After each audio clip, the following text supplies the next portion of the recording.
Alhamdulillah, alhamdulillahilladzi ja'ala hudan linnas al-qa'il fi kitabihi al-karim. A'udzu billahi minasyaitonir rajim.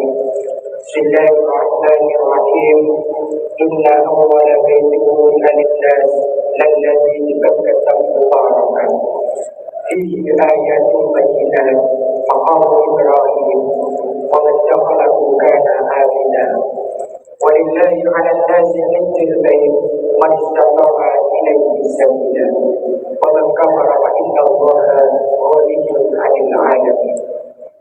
Asyhadu an la ilaha illallah al-malikul haqqul mubin Muhammadur Rasulullah shadiqul wa'dil amin. Allahumma shalli ala sayyidina Muhammadin wa ala alihi wa ashabihi ajma'in. Amma ba'du, fa ya ayyuhal hadirin usikum wa nafsi bi taqwallah.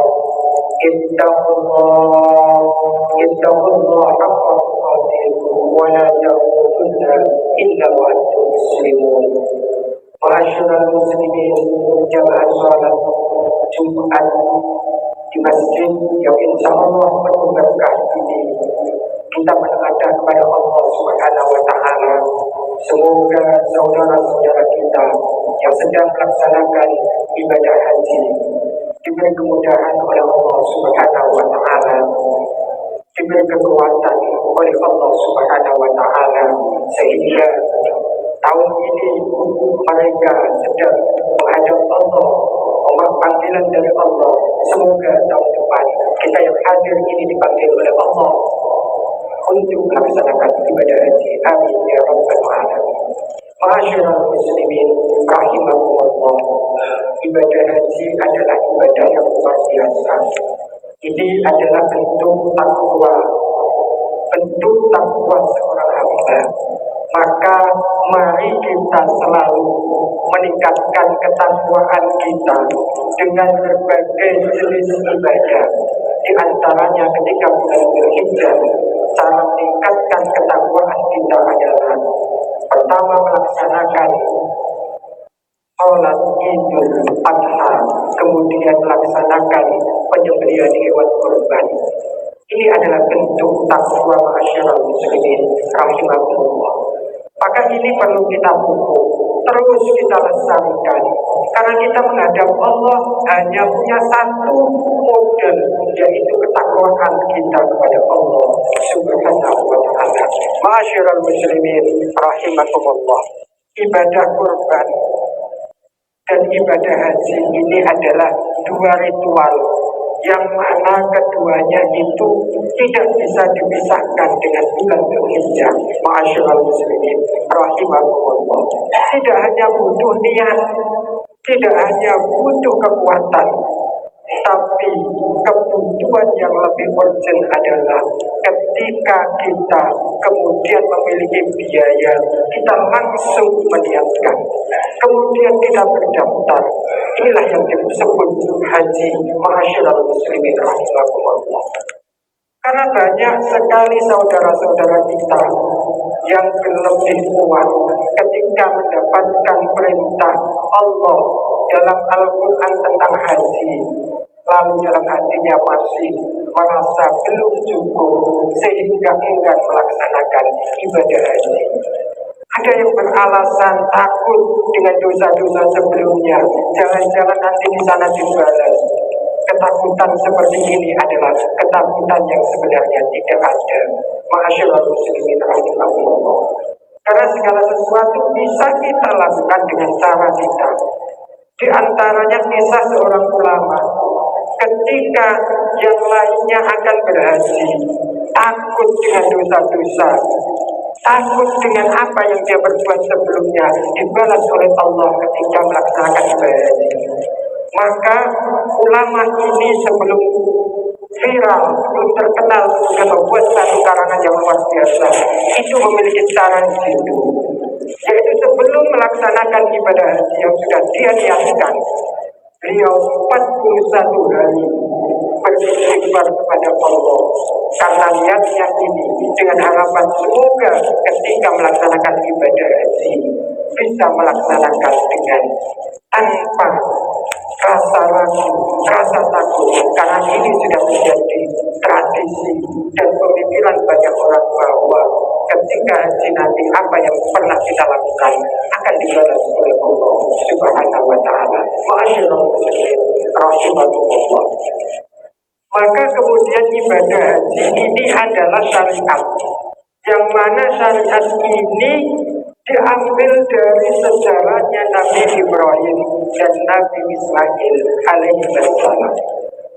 Tatkala malam ke-8 Dzulhijjah, Nabiullah Ibrahim bermimpi. Dalam mimpinya diperintahkan untuk menyembelih anaknya. Padahal Ismail adalah satu-satunya anak yang ditunggu bertahun-tahun. Ketika lahir Ismail ada perintah dalam mimpi untuk menyembelih. Ini di malam ke-8 Dzulhijjah.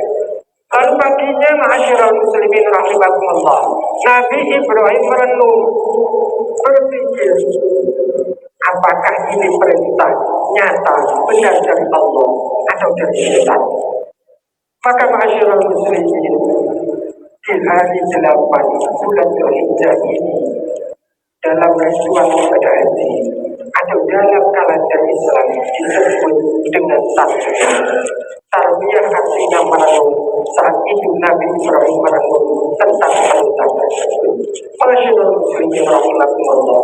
Di hari malam ke-9, Nabi Ibrahim bermimpi dengan mimpi yang sama, yaitu diperintah untuk menyembelih putranya. Lalu paginya Nabi Ibrahim yakin, tahu dan yakin. Maka kemudian keinginan itu akan dilaksanakan oleh Nabiullah Ibrahim. Maka kemudian 9 Dzulhijjah, ma'asyiral muslimin, disebut dengan Arafah, yang artinya tahu atau mengetahui. Ma'asyiral muslimin, maka di malam ke-10 pun sama, Nabi Ibrahim masih bermimpi dengan mimpi yang sama. Maka paginya Nabi Ibrahim bertekad langsung melaksanakan perintah Allah, yaitu menyembelih putranya Nabiullah Ismail alaihissalam. Maka kemudian hari itu disebut dengan Yaumun Nahar atau hari raya Idul Adha, dari kata udhiyah, di mana udhiyah al-adha ini adalah hewan untuk disembelih. Ma'asyiral muslimin rahimakumullah. Yaumun Nahar juga Yaumun Nahar artinya adalah hari penyembelihan. Maka ma'asyiral muslimin rahimakumullah, di antara sejarah tarbiyah, Arafah dan Yaumun Nahar yang terdapat dalam ayat surat Al-Maidah, ma'asyiral muslimin rahimakumullah, kemudian ditafsirkan oleh ulama-ulama yang luar biasa, termasuk di dalam tafsir Zilalul Quran menceritakan tentang hal ini. Tapi tatkala Nabiullah Ibrahim, ma'asyiral muslimin, akan menyembelih putranya, kemudian dihadang oleh syaitan untuk tidak menyembelih. Maka kemudian Nabiullah Ibrahim sudah tekad bulat, maka mengambil batu kerikil, kemudian dilempar pada setan ini yang mengganggu Nabi Ibrahim. Maka ini juga menjadi ritual ibadah haji. Kemudian ada yang disebut cara Jawa, itu adalah badan fitrah. Maka inilah sejarah haji itu tidak terlepas dengan sejarah Nabi kita tercinta, yaitu Nabi Ibrahim alaihissalatu wassalam. Maka tatkala Nabi Ibrahim memiliki jiwa yang sangat Islam sekali, maka dalam Al-Quran itu disebutkan aslim. Wahai Ibrahim, ketika engkau diperintahkan aslim, berserah dirilah. Maka berserah diri inilah yang kemudian dipraktekkan Nabi Ibrahim dalam beberapa sejarah perintah dari Allah. Yang pertama, tatkala Nabi Ibrahim diperintah oleh Allah untuk meninggalkan kota Palestina, yang mana kota Palestina ini adalah tempat di mana istrinya bertempat.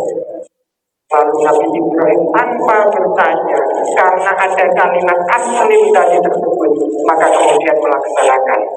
Pindah ke Mekah, di sana bersama dengan Dewi Hajar dan putra Ismail. Kemudian mendapat perintah lagi untuk meninggalkan Mekah. Saat itu masih bernama Bakkah. Dalam Al-Quran, Inna awwala budi'a lin-nas alladzi bi Bakkah. Kata Bakkah adalah Mekah yang sekarang. Maka kemudian Nabi Ibrahim meninggalkan kota Mekah, meninggalkan anaknya, meninggalkan istrinya Dewi Hajar. Untuk apa masyarakat muslimin? Hanya satu, asli tersebut. Maka ketika kita sudah Islam, bagaimana kita? Apakah sudah berserah diri kepada Allah? Atau mungkin pakai bahasa ketika ada perintah itu mengusir, nanti dan lain sebagainya. Seperti yang saya ceritakan di depan, ketika sudah mampu berhaji, masih ada kalimat nanti, merasa belum mampu dan lain sebagainya. Lihatlah Nabi Ibrahim dalam kisahnya yang luar biasa, sehingga diabadikan dalam Al-Quran.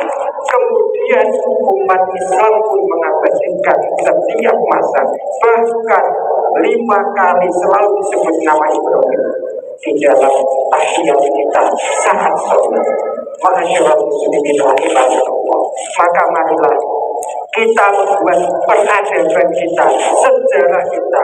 Jika Nabi Ibrahim sudah membuat sejarah kebaikannya, lalu bagaimana dengan kita? Sudahkah kita membuat sejarah kita yang baik? Minimal diingat anak kita, kebaikan kita. Atau mungkin seperti para ulama kita, kiai-kiai kita di sekitar kita, yang kemudian diingat kebaikannya dalam sejarahnya. Masyaallah muslimin rahimahullah. Maka kita berharap kepada Allah Subhanahu wa taala, semoga kita yang hadir di sini bisa mencontoh Nabiullah Ibrahim alaihi salatu wassalam, sehingga kita kemudian dipanggil oleh Allah untuk bisa menunaikan ibadah haji atau ibadah umrah. Amin ya rabbal alamin. A'udzubillahi minasyaitonir rajim. Bismillahirrahmanirrahim. Inna a'tainaka al-kautsar fasholli li rabbika wanhar. Inna syani'aka huwal abtar. Barakallahu li wa lakum fil Qur'anil azim. Wa nafa'ani wa iyyakum bima fihi min al-ayati wa dhikril hakim. Wa taqabbal minni tilawatahu innahu huwal ghafur.